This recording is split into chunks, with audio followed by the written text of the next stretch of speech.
Okay, 5, 4, 3, 2, 1. Here we are, another episode of TNT Weekly. Here's the merch, TNT Weekly. Real special day today. The fact that I'm here in a landmark building in the heart of Allison, the Gibson Center for Community Arts and Culture. And there's no one better to speak about the Gibson Center than the Executive Director, Jennifer Fortin. She's with me today. Thank you, Jennifer. How are you doing? Well, I'm very well. Antonio, I'd like to welcome TNT Weekly to the Gibson Center. We're happy to have you, and we're pleased to talk about the Gibson Center. And by we, I mean me. I'm always ready, willing, and able to talk about the Gibson Center. It truly is a passion that drives me.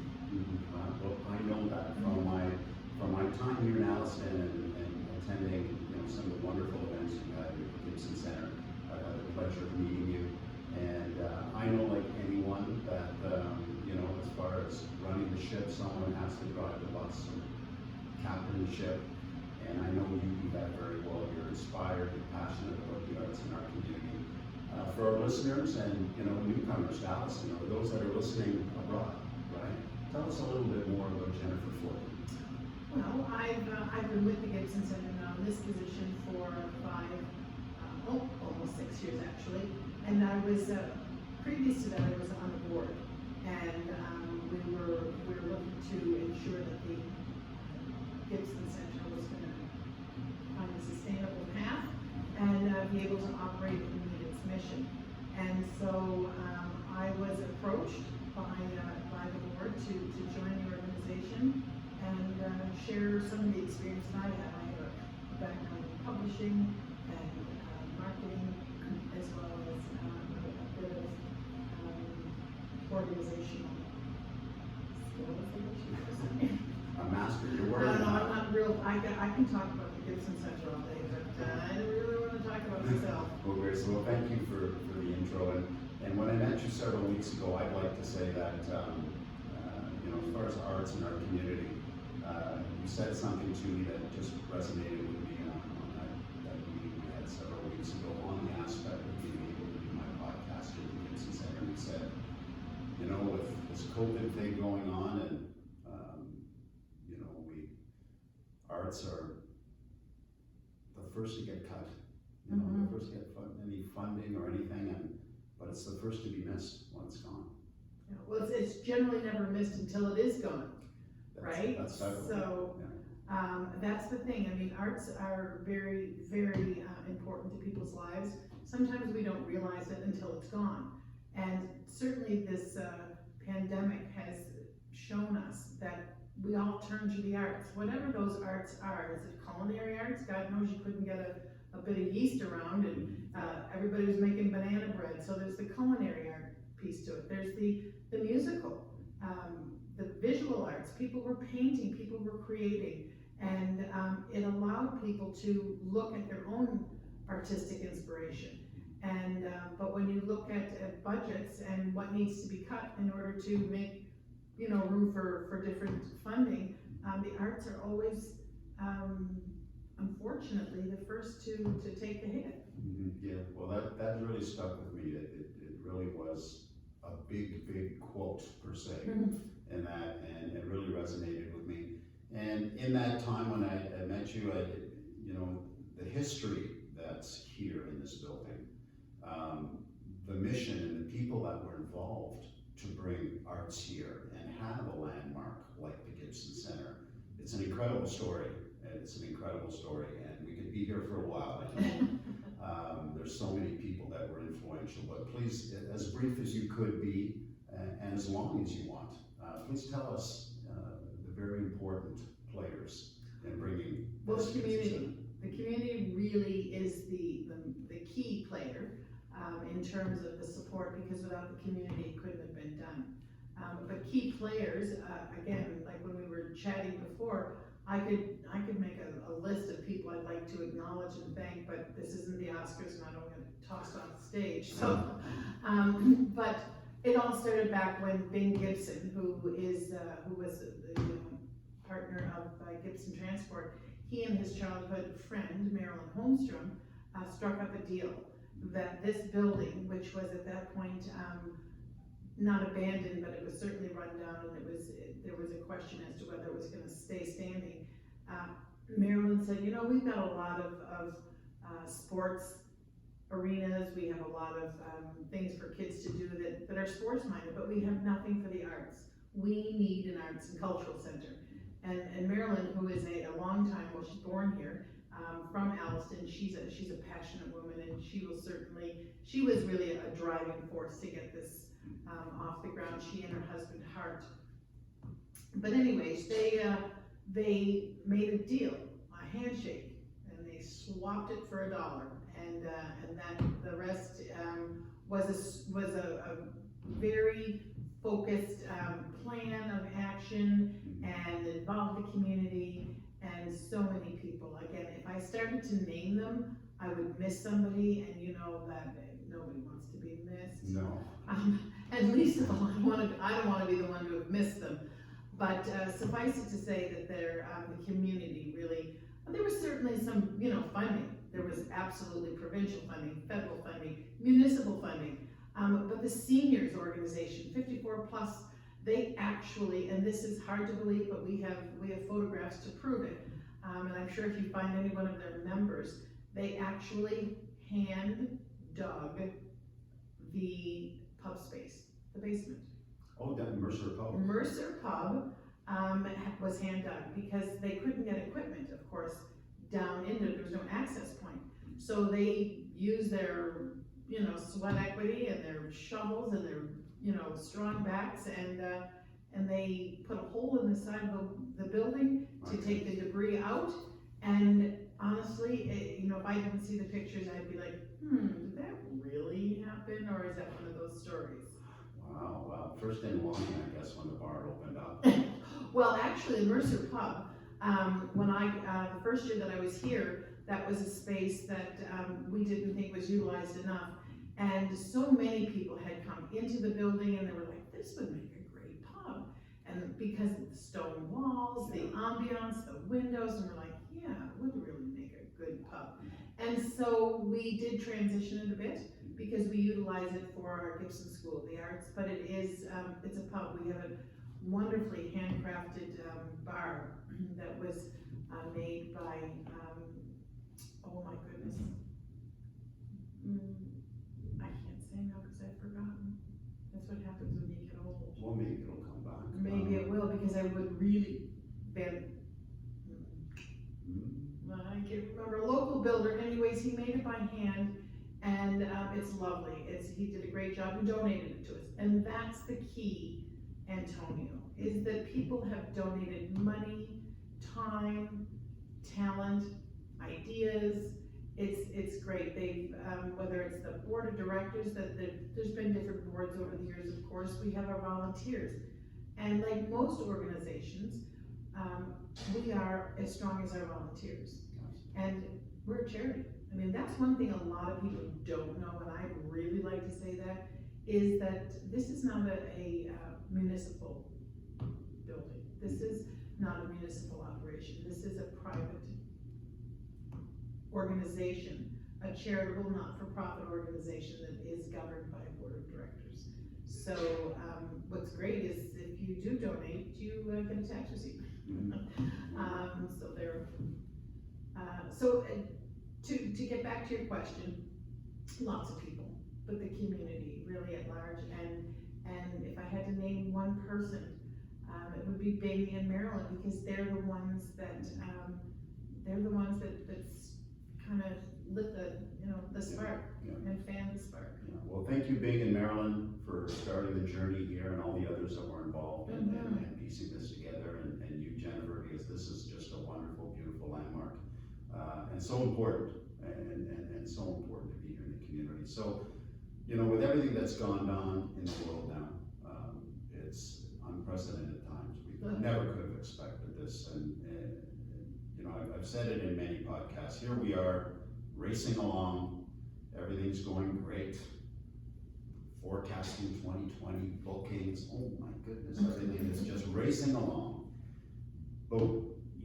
March comes along and everything's shut down.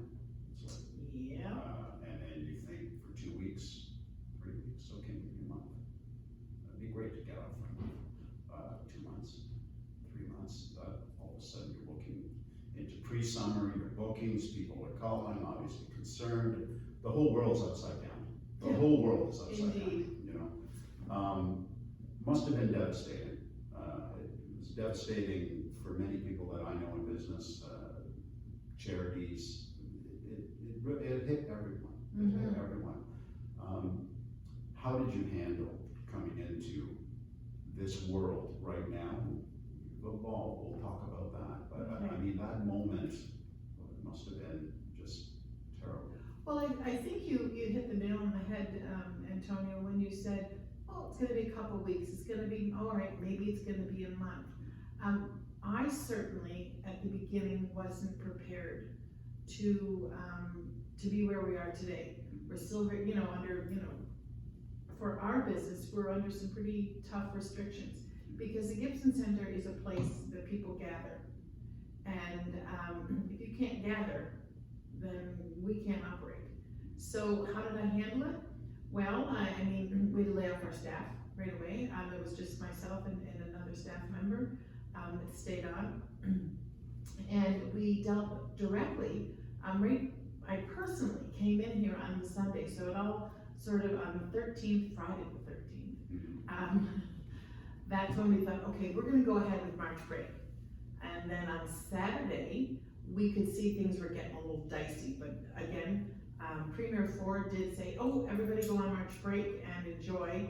And then by, I don't know, probably midnight on Saturday, I thought, I can't, in good conscience, go ahead with our March break programming. So I emailed our board at 6 o'clock on Sunday morning and said, listen, I'm gonna cancel. I don't feel good about this. And so I came and I called our theater, or our program director, Angelica, and we came in and we called all the parents on Sunday to say, I'm really sorry, but we just can't open, and I know it's short notice, and it was devastating for everybody. And then we started writing checks, yes, refund checks. Yeah. I mean, in good faith, Antonio, we had to start refunding money. People were not working, and we weren't delivering programs, and trying to figure it out. Yeah. And then our brides, because we do have a lot of weddings here. Yeah. And we had performances. We had 7 performances booked for this year. They're all off the books. Taste of the Town. Taste of the Town is our biggest fundraiser. Okay. Yeah, and maybe your listeners know that's our biggest fundraiser. Well, that's, there's 300 people in this building, and everybody's walking around and standing around eating and drinking. It's a great time. It is, it's great. And we were poised and positioned to that was April 16th. But then we thought, we'll push it to October. Well, we're sitting in September, and we know that's not gonna happen, It's so. crazy, it's crazy. Yeah, and brides that rescheduled for the fall, our spring brides rescheduled to the fall, and now some of them have either pushed to 2021, and then others have sort of pivoted like we did and gone to an elopement. So the Gibson Center now offers little mini elopement packages, so you can come here, because quite frankly, the backdrop of the Gibson Center is really all the ambiance you need to celebrate any life's occasion, but certainly getting married. We're sitting actually in the boardroom, which has the most outstanding windows, and that's the backdrop. So. Yeah, very church feeling, spiritual. It's got a beautiful presence here, absolutely. There's good juju here. Love it.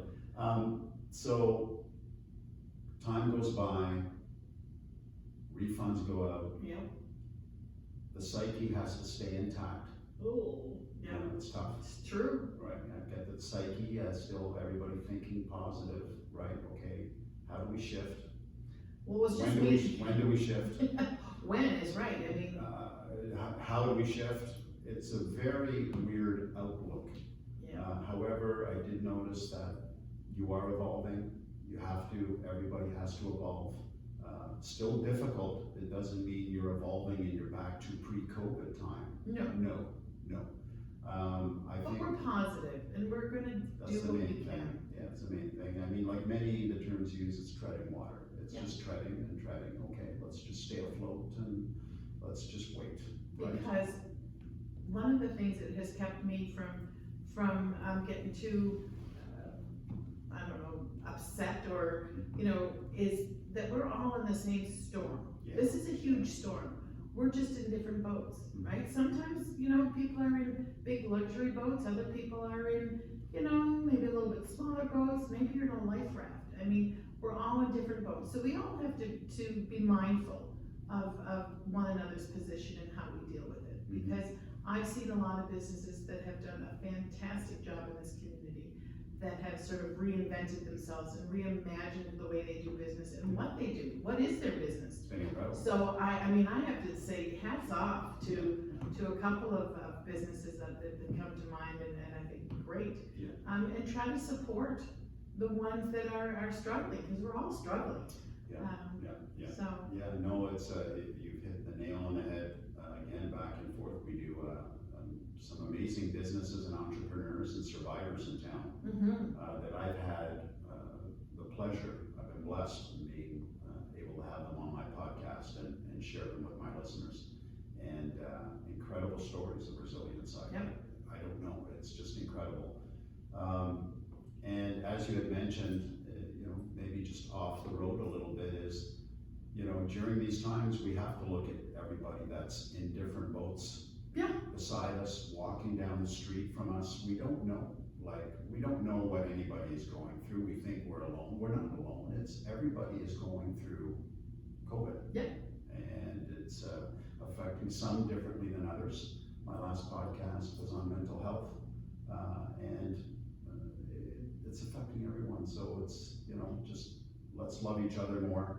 Let's embrace each other more and sing and dance. And not judge. Let's not judge one another. Just because we're all getting weary. Yeah, and back to what you had started with in this podcast, Jennifer, the community. Yeah. We have an amazing community. To me, it's, I was introduced to this community 10 years ago. I don't want to tell too many people about it. This community rocks, and it's got so many amazing people, and everybody's there. It's just this community is there for you. So you had mentioned that at the beginning. It's there for the arts, it's there for culture, and during these times, it's going to be there for us. Yeah. So let's just stay together. It's going to get better. Absolutely, it's going to get better. Right. And the Gibson Arts and Cultural Center is a community hub. We're a place where people come to be inspired, to learn, to celebrate life's special moments, to, be inspired by the architecture of this lovely heritage building that the community essentially renovated and has kept afloat. So I've seen some wonderful programs, some fall programs for registration that are on the website for the Gibson Center. Maybe you could share some of the programs. I think there were for students in certain grades. Absolutely, and it's all through our Gibson School of the Arts. And again, we speak about the uncertainty, and I feel for all the parents out there that are trying to make the decision or have made the decision whether or not to send their kids back to school. So because we are in such a large building, we have big, large rooms here, we're a great place to have your children come for different programming. We're following all the protocols, all the health and safety protocols, but it's giving a kid, I can't imagine how difficult it is for parents to work and try and homeschool their children or send their kids to school and try and find before and after care, or what do we do with our children, because so many of the programming, so much of the program we offer is filling the gap because the schools aren't doing it. They're not doing phys ed, they're not doing art. So we at the Gibson Center are here for the kids that are going to be homeschooled, whether they're going to be, doing online school through the schools that they attend, or maybe they're homeschooled in a different way. Also for the kids that are going to go to school. So we have this feel good for your body and mind, and it's a 2 hours, 3 times a week, and it's taught by a registered nurse and yogi, and her name is Ingrid Rifo, and she is a phenomenal woman. And she has done summer programming for us. She's done winter programming for adults and children. And you think, ugh, do my kids really want to do yoga? It's so much more than yoga. I mean, there's a little physical stretching, and there's a bit of yoga, but it's also on how to cope, how to, express your feelings, how to deal with your feelings. There's some fun and interactive, so if your kids are at home and you would like to have them have some activity during the week so that everybody needs time away from one another, but you want to do it in a safe and healthy way, and certainly turn to the Gibson Center, because we have that. If your kids need somewhere to go after school, there's culinary arts, there's I saw the culinary. That's a very, very popular one. We have Chef Sean and Chef Brittany, and that was a huge success with the 10 kids that were able to take it this past summer. But it's always a popular one. But all of that information is on GibsonCenter.com. And I want to shout out to Chandra, right? Yes, Chandra. Yeah, Chandra, stage play, theater talks, right? Fall registration. She's a mainstay in the building. Chandra Pepper has been with us for many, many years. She's our theater director, and she was here all summer long, and she would normally put on a production, and so that all the kids, are able to work towards that. And of course, this year, without those corona, as they say, it limited that. So you can't sing, you can't share costumes, you can't do any of that. I started doing it outside. Yeah. She's very, very clever, and she keeps those kids busy. engaged, and they all had a great time. So we're hoping that as soon as, she'll be back in the fall as well. And so again, all of those details are on GibsonCenter.com. So plus we have the arts at the Gibson group. So really, if you're 8 or if you're 80 or anywhere in between, we've got something here for you. That's wonderful, and I wanted to bring up also your affiliation with TIFF. Ah, yes. I was not aware of that. I looked and said, my goodness, TIFF. So that's pretty high end there. Well, it's pretty exciting is what it is. That's And it's next weekend is TIFF. Yes. And although it's not going to be the same, they're still going ahead with it. There's only 50 films this year. But the Gibson Center we have TIFF films shown here every month. We had on Tuesdays we would show documentaries and international films, but once a month we would show a TIFF film. Wow. And we're the official TIFF my goodness. TIFF distributor? No, not a distributor, but we're an exhibitor. Like we show once a month, like I said, in our Honda Hall, and they're great films. And so, yes, we'll be starting that up in October. So it's the third Sunday in October is when we'll begin it again, and then each month it'll be the third Sunday of the month. Fantastic. No, so you'll get to see films, and the beauty of that, Antonio, is you don't have to go to Toronto. You don't, because a lot of the films that we screen here are films that you wouldn't see. They're not big blockbusters always. I mean, Parasite last year, which was the winner for best, that was a huge winner internationally. It won the Palme d'Or, it won the Oscar. That was a subtitled film, so that was a very big surprise for everybody. But if you saw the film, it was well deserved. But they're not necessarily the big blockbuster Marvel comic films, but they're always interesting, and we're always happy to welcome them. Wonderful. So I think we're going to be close to a wrap there, Jen. This has been a great podcast and really informative about the Gibson Center and the arts community, how they support our culture and arts in the community. Any last words to have for listeners out there?